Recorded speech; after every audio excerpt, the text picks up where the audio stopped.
आनंदी प्रेक्षकांनो, मालिका खूपच सुंदर वळणावरती आता येताना आपल्याला दिसत आहे.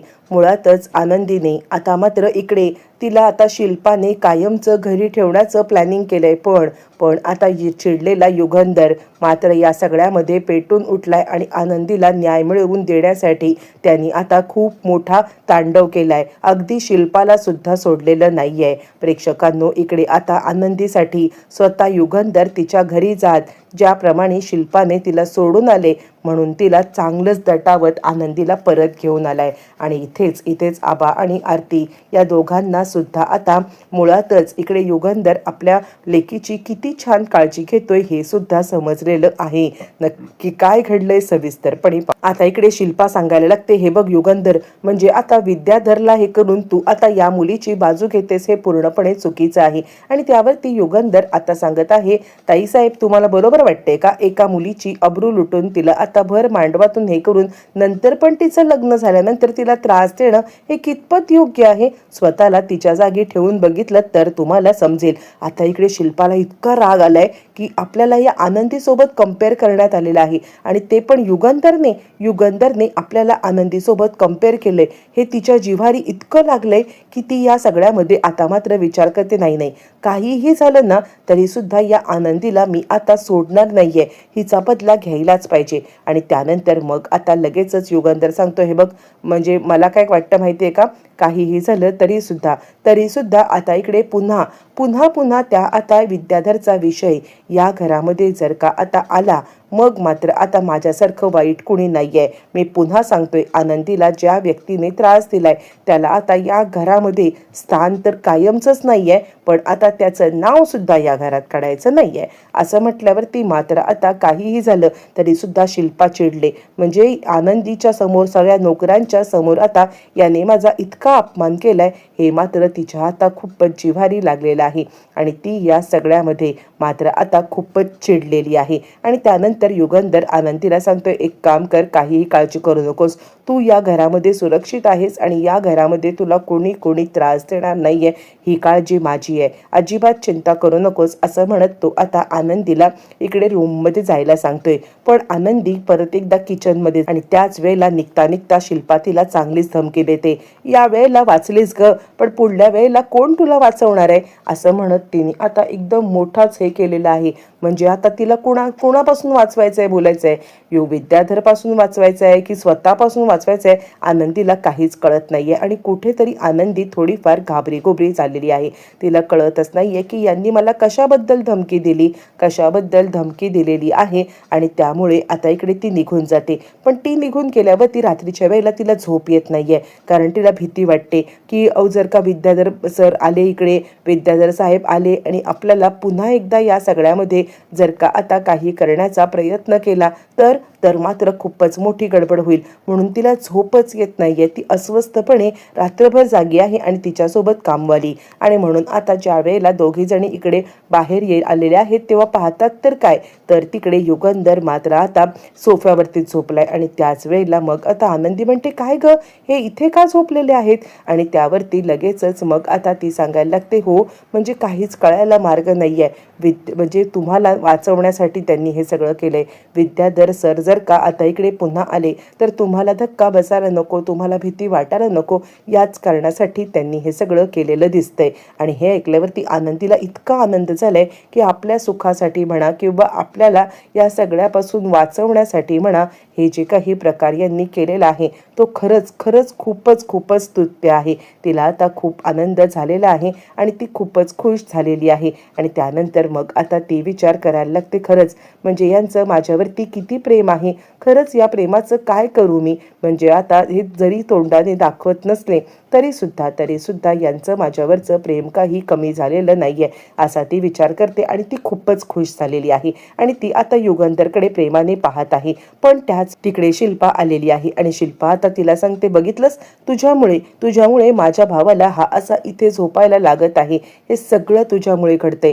ते काही नाहीये. आत्ताच्या आत्ता या घरातून तुला आता जावंच लागेल. तू जोपर्यंत इथे आहेस तोपर्यंत तुझ्या सुरक्षेसाठी मात्र आता इकडे तो इथेच झोपून राहणार का? ते काही नाहीये. मी माझ्या भावाला वैभवामध्ये लोळताना पाहिलंय आणि अशा पद्धतीने मात्र आता इकडे अशा पद्धतीने तो जर का इथे झोपत असेल मग मात्र आता मला हे सगळं पटणार नाही म्हणजे नाही. तुला या घरात थारा नाहीये. चल आत्ताच्या आत्ता तुझ्या घरी तुला सोडून येते. आनंदी सांगायला लागते, हे बघा मी खरं सांगते, मी त्यांना इथे झोपायला सांगितलं नाहीये. ते स्वतःहून इकडे आलेले आहेत. आणि यावरती ती म्हणते, माहिती आहे ना, तो स्वतःहून इकडे आलेला आहे, पण त्याला येण्यासाठी भाग कुणी पाडले? तू ना. ते काही नाहीये. यावरती कामवाली आली आणि ती सांगते, बाईसाहेब तुम्ही आत चला. यावरती शिल्पा म्हणते, जास्त मस्ती आली का तुला? मी तिला इथे थांबवायला सांगते आणि तू तिला तिकडे घेऊन जातेस. ते काही नाहीये. आता तुला असा धडा शिकवते ना, असं म्हणत ती आता चांगली चिडलेली आहे आणि तिच्या अंगावरती ओरडते. बरं, हे सगळं चालू असताना त्यानंतर मग आता आनंदीला युगंधर ज्या वेळेला ऑफिसला गेलेला आहे आणि त्यावेळेला ती आनंदीला घेते आणि फरफटत आनंदीला आणायला लागते. ते म्हणजे इकडे आता घराबाहेर तिच्या घराच्या इथे. चल, माझ्या भावाला तुझ्यामुळे जर का आता असं झोपावं लागत असेल तर तुला मी सोडणार नाही म्हणजे नाही. असं म्हणत तिला घेऊन आनंदीला फरफटत ती दारात आणते आणि त्याच वेळेला आबा समोर येतात. आबा म्हणतात, काय झाले? यावरती ती सांगायला लागते, ही मुलगी मनहूस आहे. दोन भावांच्या मध्ये आता हिने फूट पाडले. इतकंच नाहीये तर दोन भावांच्या मध्ये फूट पाडून आता माझ्या भावाला रस्त्यावरती म्हणजे ह्याच्यावरती झोपायला लावते. हे काही नाहीये. मी हिला अजिबात सहन करू शकत नाहीये.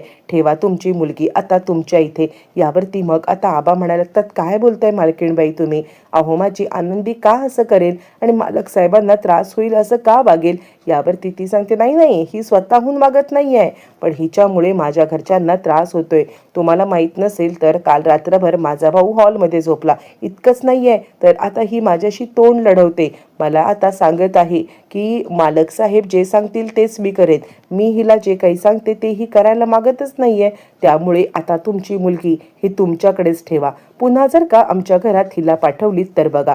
यावरती आबा पण सडेतोडपणे उत्तर देतात. आबा सांगायला लागतात, हे बघा मालकीणबाई, म्हणजे युगंधर सर आमच्या इथून हिला घेऊन गेलेले आहेत आणि त्यामुळे ते जोपर्यंत काही बोलत नाहीयेत तोपर्यंत मात्र आता आम्ही आमच्या आनंदीला या सगळ्यामध्ये कधीही घेऊन देणार नाही. जोपर्यंत युगंधर सर सांगत नाही तोपर्यंत नाही. आणि त्यावरती आता मात्र इकडे चिडलेली शिल्पा तिकडे सांगायला लागते, हे सगळं तुमचं नाटक तुमच्याकडे ठेवा. हा आगाऊपणा कुठून आलेला आहे ना तुमच्या मुलीच्या मध्ये, हा आता आम्हाला चांगलाच माहिती आहे.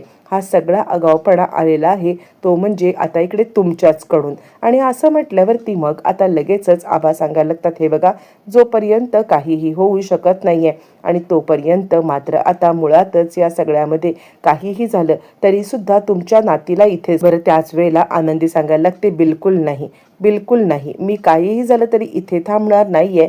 मी या सगळ्यामध्ये आता इकडे काहीही झालं तरी सुद्धा जाणार युगंधर सरांच्या इथेच. मला तुम्ही अडवू शकत नाही. आनंदी उठते, परत जायला निघते आणि तेवढ्यातच युगंधर घरी आल्यावरती आनंदी कशी आहे, तब्येत कशी आहे असं विचारलं असता आता सगळ्या कामवाल्यांनी त्याला आता सांगितलेलं आहे की खरं सांगायचं तर आनंदीला घेऊन आता शिल्पा बाईसाहेब गेलेले आहेत आणि त्यामुळे आता इकडे या शिल्पा बाईसाहेबांनी तिला तिच्या घरी सोडायला नेले. आता युगंधर चिडलाय. आनंदी घरी यायला निघाले आणि त्याच वेळेला मात्र आता चिडलेला युगंधर तिकडे पोहोचलाय. शिल्पा तिला ढकलताना त्याने पाहिलेलं आहे. त्याने पाहिले की शिल्पा तिला दूर ढकलती आहे आणि तितक्यातच आबा आता तिकडे पोहोचलेत. युगंधर तिकडे आणि खबरदार ताईसाहेब, काय करताय तुम्ही? अहो, गावासमोर अब्रू आपली मांडायचं ठरवलेत का तुम्ही? म्हणजे आता काहीही झालं तरी आनंदी या घरची सून आहे आणि तुम्ही तिला अशा प्रकारची वागणूक देताय. यावरती शिल्पा आता सांगायला लागते, का नाही देणार? तिच्यामुळे तुला आता झोपावं लागतंय ते म्हणजे इकडे स्वतः आता बाहेर आणि हे सगळं मी सहन करू शकत नाहीये. आणि यावरती तो सांगायला लागतो, हे बघा तुम्ही काहीही सहन करू नका. मी या सगळ्यामध्ये तुम्हाला एकच गोष्ट सांगतोय, आनंदी या सगळ्यामध्ये कुठेही जाणार नाहीये. ती माझ्यासोबत येणार आहे आणि खबरदार तिला बाहेर काढण्याची परत जरुरी केली तर. तितक्यात आबा आणि आरती आले आणि मालक साहेब, काय झालंय? म्हणजे आता हा सगळा काय प्रकार आहे? माझ्या आनंदीला रोजचं आता हे मरण सहन करावं लागणार आहे का? आत्तापर्यंत मला वाटत होतं की तुमच्या घरातल्या कुरबुडी आहेत, पण माझ्या आनंदीवरती हा सगळा प्रकार ओढवलाय. मला खूप वाईट वाटतंय. आणि त्यावरती युगंधर सांगतोय, बिलकुल चिंता करू नका. काहीही झालं तरी आनंदीच्या बद्दल आता कोणताही प्रकार होणार नाहीये.